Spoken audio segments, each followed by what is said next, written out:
Good evening, guys. How are you? I hope very well.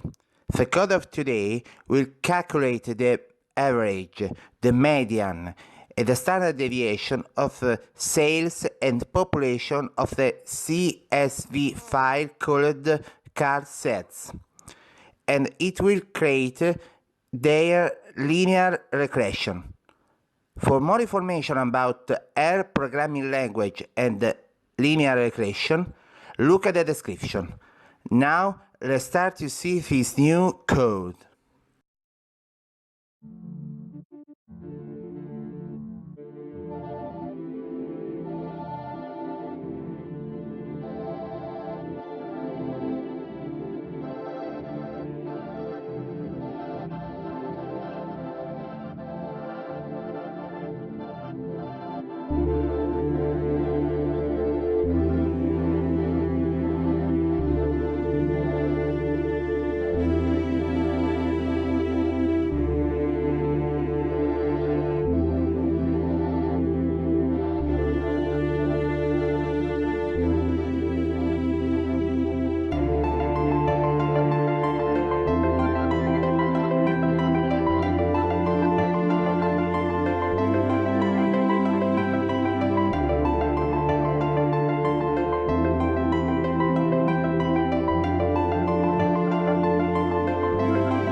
If you like the video, share it with your friends and subscribe to the channel.